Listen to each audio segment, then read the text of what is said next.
de différentes formations qui ont été donc déroulées par l'armée de l'air. La formation Mansa, la formation Bourba. Donc ce sont des formations particulières pour lesquelles les aviateurs se sont entraînés plusieurs jours pour pouvoir donc, nous présenter aujourd'hui ce défilé très intéressant. Voilà, donc il faut rappeler qu'aujourd'hui il y a 17 aéronefs qui ont défilé. Après cela, c'est le défilé motorisé qui se prépare. Tout à fait. Et qu'est-ce qu'on voit à l'antenne? Voilà, donc à l'antenne, nous voyons donc le commandant des troupes, le colonel Mbaïgui, donc à bord du command car. Donc c'est lui qui va ouvrir le défilé. Et donc il va passer et ensuite les différents détachements des véhicules militaires vont passer. Mais avant cela, il y aura un détachement des véhicules des anciens présidents de la République. Donc ça, c'est une innovation cette année. Donc les véhicules qui ont été utilisés par les présidents Wade, Diouf et jusqu'à Senghor devraient donc passer ce matin devant nous.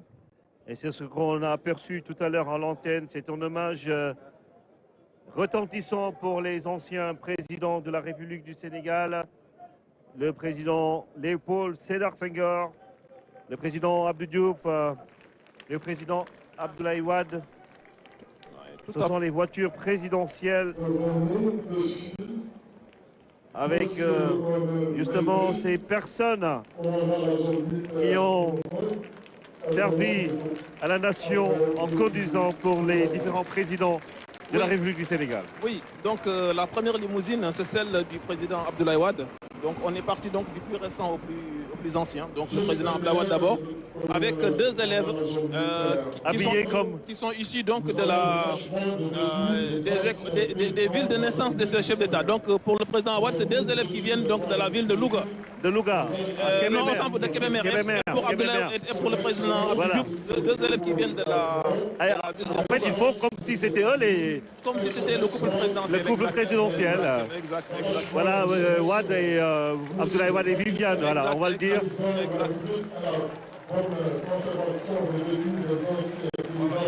Quel bel hommage. C'est un hommage à la limite du réel. Après, le président Abdoulaye Wade a regardé cette image sur la limousine. Deux enfants. En plus, elle est claire comme Viviane Wade. Et il salue comme le président Abdoulaye Wade également. Tout à fait. Et voici Abdou Diouf. Abdou Diouf. Tout à fait. Il faut dire que vraiment, le véhicule. Abdou Diouf et Elisabeth qui sont passés. Et après, oui, mon colonel. Il faut dire que donc ce véhicule, le dernier, c'est celui qui a été laissé à Abdou par le président Senghor. Ah, et voici ensuite, le président poète Léopold Sédar Senghor. Exact, avec voilà. Colette. Oh là là, c'est quand même... Ça, c'est sensationnel. Hein. Vous avez trouvé où cette œuvre? Ah, ça, c'est le premier bus du BRT, le bus rapide transit. C'est dans ces bus que les populations de Guédiawaye vont voyager de Pékin, départ des Asseni, pour aller à Dakar, la Médina. Ah ouais, la gare de Ladjor. Le BRT qui est passé à Gueule-Tapée, Médina, Liberté 6, zone B. Ah, ça, c'est les bus avec Wi-Fi, climatisation. C'est le premier bus du BRT. 100% électrique. 100% électrique. Qui va marcher sur du solaire. Hein, parce que naat moo koy dawal, énergie solaire lañ koy dawalee et am Wi-Fi bu doon lu am solo. Légui ñu jàll ci gendarmerie. ñu ngi gis le colonel Cheikh Faye moom mooy chef de détachement de la gendarmerie nationale moom mi nga xamante ni mooy commandé légion de gendarmerie d'intervention. Juste ci ginnaawam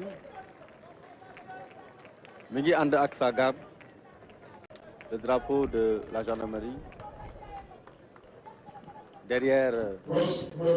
damay fàttali colonel rek ni xale yi Pape Mokhtar Sow et Khady Ndiaye Bey ñoo nekkoon ci oto yi Pape Amadou Diaw ay Mbaye Fatma Kébémer ak Daouda Almaï Koulibaly et Awa Sow. Voilà. Donc là, nous avons Ibrahima, le groupement motocycliste qui est créé en 1960, avec une unité de la gendarmerie mobile sous les ordres du chef d'escadron Diène Ndiaye. Cette unité def les missions d'escorte et d'honneur au profit de monsieur le président de la République.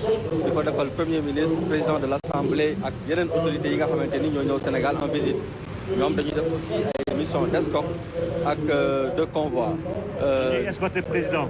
ñoom ñooy escorter président ñu ngi basé wu caserne Samba Diéry Diallo tey jii y a 55 motos qui défilent benn bu ci nekk am na ay puissance 1200 chevaux beneen bi 1250 chevaux. te ñoom dañuy yore ay fetal mën nañu tirer ay balles wala. waaw loolu yëpp dañ koy jàngat la donc ils sont entraînés pour ça ils sont entraînés pour quand même intervenir lors de leur mission. Alors là on est en train de voir l'arrivée de la légion de gendarmerie d'intervention qui est commandée par le colonel Chapay, une unité de réserve générale. Li nga xamante ni nag moom moo si am solo, c'est de rappeler que la LGI a connu une réelle montée en puissance et compte aujourd'hui 16 escadrons sur un objectif de 18 escadrons articulés en 3 groupements de maintien de l'ordre qui sont réversibles en mode combat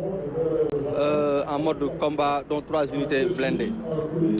Alors dans son évolution, voilà, la LGI est passée d'un escadron blindé à un groupement à 3 escadrons blindés équipés d'engins de Bastion, Daguerre, Yacine et de Cobra 2. Okay. L'unité est placée sous les ordres du capitaine Modou Baye Camara qui défile en double version aujourd'hui, en version maintien de l'ordre mais aussi en version défense opérationnelle du territoire. Le premier escadron Bidi Romboni, il défile en format maintien de l'ordre et défense opérationnelle du territoire avec des engins de type Daguerre et Cobra 2.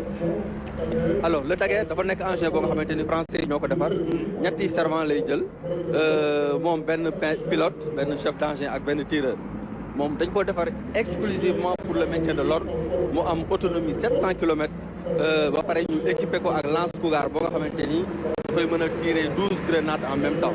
ay blindé la ñu auto waaw yëpp ay blindé la comme auto président yi. voilà ñoom ñëpp dañ leen di blindé. Deuxième escadron bi nuyu Mamadou Moustapha Diallo ak Ramatoulaye Witon Sarr ñoo doon xale yi. voilà auto président yi aussi. Voilà deuxième escadron bi mi ngi défilé en format maintien de l'ordre avec des engins blindés de type Yalcine nga xamante ni Turquie ñoo ko defar moom aussi capacité d'emport am 9 militaires lay def ci biir. am na autonomie de 700 km et nekk un engin boo nga xamante ni day jàll gee donc ndox mi bu baree ba 1 mètre mën na ko romb boo leen xoolee nii ñu jàll ñu ngi ko équipé benn arme lourde boo nga xamante ni 12-7 la mën na jël aussi yeneen type d'arme.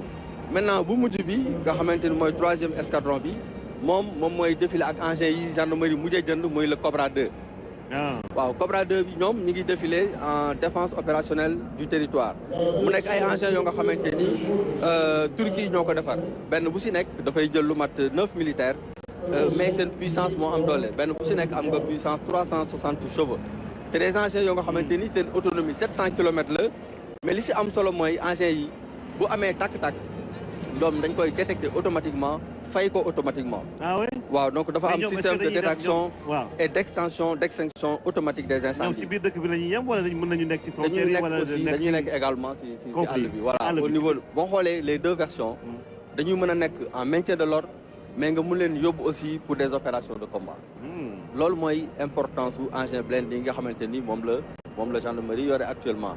ñi nga gis ni c'est les Cobra 2 ñoom dañuy dem si àll bi bu leen dañuy def opération maintien de l'ordre déjà mooy yi ma doon wax léegi ni ñoom ñooy fay bu amee tàkk-tàkk si kaw tali bi mais boo ko bëggee da nga koy yóbbu si àll bi mu nekk encore bokk si li nga xamante ni mooy xeex bi aux côtés des armées. la légion gendarmerie d'intervention gis nañ léegi aussi ay Thomas yoo nga xamante ni jàll nañ fii mooy oto yi nga xamante ni ñoom ndox la ñuy génnee pour éloigner li nga xamante ni mooy manifestants yi ñoom bu ñu rombee nag li si tegu mooy version portée bu LGI version portée bi ñoom dañ leen a dugal ci ay oto yoo nga xamante ni ay Iveco la ñu ay minibus ñoom li ñuy wax capitaine Aliou Mal moom moo nekk ci kanam mu nekk ay oto yoo nga xamante ni ay minibus la mais version 4x4 lay dawee waaw oto yooyu aussi on les a conçus exclusivement pour le maintien de l'ordre benn bu ci nekk mun nga jël lu mat fukki nit ak juróom-ñaar